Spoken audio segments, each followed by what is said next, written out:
What is up mga buddy? Ayan, so muli tayo nagbabalik and this is just a very simple vlog mga buddy. Kasi gusto ko lang talagang ipaliwanag for this vlog kung bakit nga ba tayo natagalan na hindi nakapag-upload. Actually maraming reason kung bakit tayo natagalang hindi nag-upload, pero ito yung isa sa pinaka main reason kung bakit talaga tayo walang upload. Actually, ayoko na sanang iungkat and ayoko na talagang pag-usapan. Pero, so yun, naisip ko mga buddy, why not na ibahagi ko yung na-experience ko, 'di ba? For knowledge din. And hopefully sana, wag mangyari sa inyo to. Pero, if ever man, 'di ba, at least alam natin kung ano yung mga gagawin, lalo na sa mga new riders. So, isa talaga mga buddy sa nagbigay sa akin ng stress at talagang isa yan sa naging dahilan bakit nawalan ako ng ganang mag-upload. Dahil nabangga ako. For 3 years of driving mga buddy, ngayon lang ako nabangga. I mean, ako yung binangga. So, kaya tayo nandito sa Makati, ginrab yung opportunity na wala akong pasok ngayon. Tapos, sinatid ko si Madam Jolly sa trabaho niya, which is, madadaanan kasi natin ngayon yung place kung saan nangyari or kung saan ako nabangga. Kasi dito, ano rin yun sinundo ko si Madam Jolly nung nabangga ako nun. So ngayon madadaanan natin yun. So dito yun mga buddy, sa kahabaan ng Chino Rosas. Actually malapit na tayo doon sa may McDonald's Buendia. Doon na siya nangyari.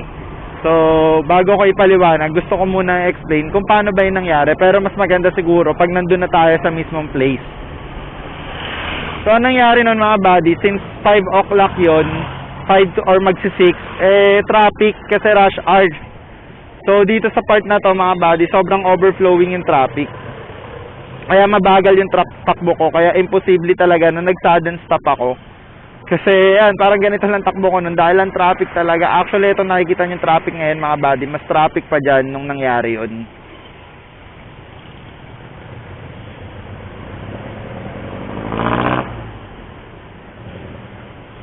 Kaya nagtataka talaga ako na sinasabi niya na nag-sudden stop ako. So ganito kasi yung nangyari mga buddy. So ayan, tamang drive lang, safety driving, alalay lang dahil nga traffic.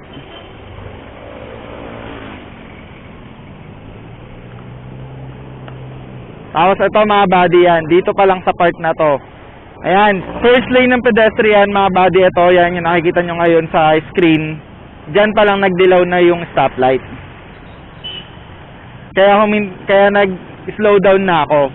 Pagpasok ko ng second lane mga buddy, which is lumampas na naman talaga yung motor ko sa pedestrian, nag-red na. Kaya hindi ko na siya dinerecho kasi nga, nakago na yung kabila. At may nakatawid pa sa harap namin nun mga buddy, bago siya biglang bumangga. Actually mga buddy, that time, wala akong planong magalit. Wala ako sa mood magalit. Kasi hanggat maaari nga, kinokontrol ko na yung emotions ko. So ang una kong ginawa nung pagkabangga sa amin, tinignan ko agad si Madam Jolly. Hinayaan kong bumagsak yung motor.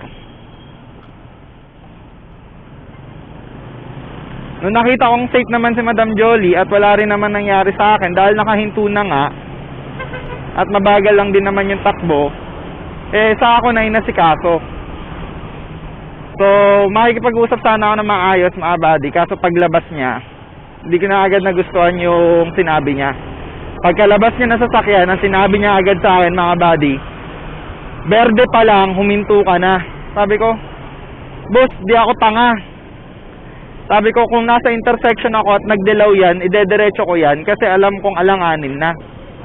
Malayo pa ako sa intersection nung nagdilaw yan. Ayun yung nangyari nun mga buddy. So lumapit sa amin ngayon yung mga traffic enforcer.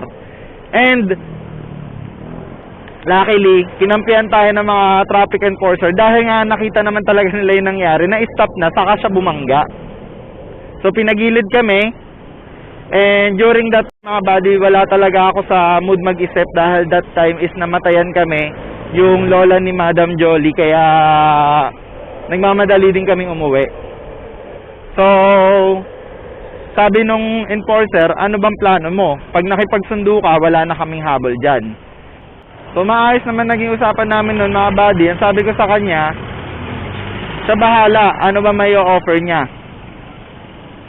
Hindi ko siya hinihingan ng pera that time mga buddy. Sabi ko, boss, ikaw bahala. Maayos pa ako nakikipag-usap. Sabi ko, boss ba, ikaw na bahala. Ang gusto ko lang, papalitan yung parts.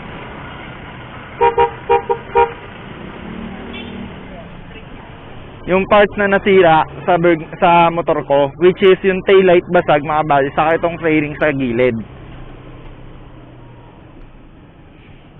Tapos ang sabi niya naman, willing naman daw siya magbayad mga buddy, wala naman daw problema. Willing daw siya magbayad.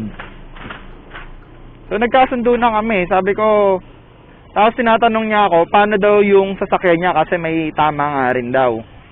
So ang sumagot nun mga buddy, isang traffic enforcer. Ang sabi ng mga traffic enforcer, hindi mo siya pwedeng singilin kasi ikaw yung bumangga. Tapos nilalaban niya na may dashcam daw siya. Sabi ko, sige, i-review natin yung dashcam mo. Actually medyo rude na siyang kausap nun, pero gusto kong kumalma. Kasi di ko talaga alam mangyayari kapag di ko napigilan yung sarili ko, lalo na ganun yung nararamdaman namin na may namatayan. Diba? Kasi mga buddy, nagka-settled na kami, kinuha ko yung contact number, pinicturean ko yung lisensya, yung ORCR niya, yung plaka. So, yun. Hindi niya kinuha yun sa akin. Hindi niya kinuha yung information ko, which is willing naman sana akong ibigay, pero hindi niya kinuha. So, hindi na kami nagpa-traffic bureau kasi nga, nagmamadali na rin kami umuwi kasi last lamay yun ng lola ni Madam Jolly.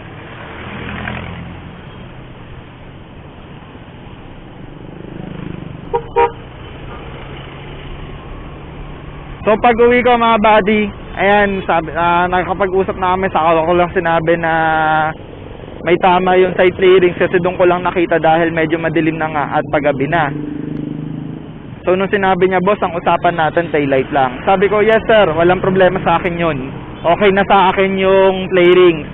Ang gusto ko lang ma-inform ka. So in-inform ko lang talaga siya about the clearings. Wala akong planong singilin na yun kasi ang napag-usapan lang naman talaga is taillight. So bait pa ako nun mga buddy. Tapos yun, sabi ko paano yung labor sa pagkakabit. Tapos ang sagot niya sa akin, madali lang naman daw ikabit yan. May motor din daw siya at mahilig daw siya mga likod, siya na lang daw magkakabit. Sabi ko, ayoko, gusto ko talagang sa shop ako magpapakabit. Sabi ko, sige na boss, ako na sa labor, ako na sa play rings, basta mapalitan tong taillight.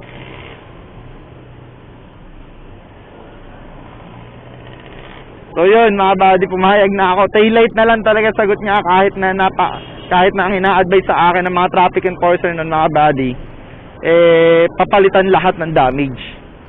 Pero para matapos na, sabi ko, taillight lang, okay na. So akala ko nagkasundo na mga buddy hanggang sa kinabukasan, nakahanap na kami ng supplier. Ang pinipilit niya, maghahanap din daw siya. Sabi ko, okay lang, ikaw maghanap kahit parts na mismo bigay mo sa akin, wala naman akong pake sa pera mo. Basta siguraduhin mong galing mismo Suzuki yan. Kasi yung nabasag niya is stock. Hindi pa talaga napapalitan. Kaya sabi ko, dapat galing Suzuki talaga yung ipapalit niya.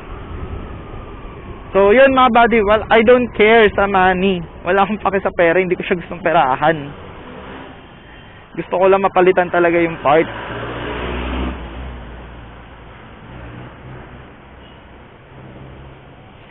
Pero yun mga buddy, nakipagmatigasan siya hanggang sinabi niya na kailangan daw magpa-police report, na baka daw sabi ng agency niya wala naman daw talaga siyang kasalanan, baka ako pa daw yung kailangan magbayad. So napipikon na ako mga buddy, pero kinakalma ko yung sarili ko.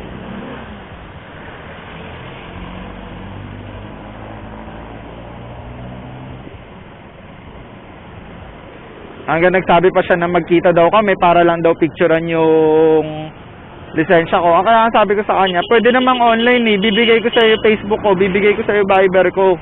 Doon ko ibibigay. Ayaw niya, gusto niya magkikita pa kami. So anong purpose? 'Di ba? May trabaho ako mga buddy. Hanggang yon, sige, pinagkaabalahan ko siya, pinatulang ko siya mga buddy kasi sobrang napipikon na ako. Na nagpa-process na kami ng police report hanggang pinatawag siya. Ang sabi niya nung una sa police report, tinawagan siya mga buddy at ang sabi niya is una, antay daw siya. Malapit lang daw siya sa Makati. Tapos after 30 minutes, bigla siyang tumawag. Nasa Cavite pa pala siya. So nagalit din yung police sa kanya kasi sabi niya malapit lang daw siya. Tapos siya yung pinag-set ko ng oras saka siya pinag-set ko ng oras saka araw. Ang sabi niya Friday 6 PM. Okay, sige, Friday 6 PM. Pumunta kami doon sa traffic bureau ng Friday 6 PM. Pagdating namin doon, tinawagan ulit siya ng pulis. Ang sabi niya, sige daw, pupunta daw siya. Paantay lang daw. Sabi ko, okay, sige, paantay. Nagantay kami mga buddy 1 hour. 1 hour kami nagantay hanggang tumawag ulit siya doon sa pulis at sinabi niya na hindi siya makakapunta kasi biglaan daw. So nagalit na naman sa kanya yung pulis kasi siya yung nagbigay ng oras. Kaya ang binigay niya na naman is Monday ng gabi. That time mga buddy, may okasyon din sa amin kaya hindi ako pwede. Kaya hindi na ako pumayag mga buddy. So, yun, hanggang na pa police report na nakagawa siya na nabigyan na siya, natikitan na siya. Tapos, pinipilit niya naman sa akin yung insurance. Na which is, una pa lang, hindi na talaga ako pumapayag dahil alam kong matagal yung proseso sa insurance at maaabala ako.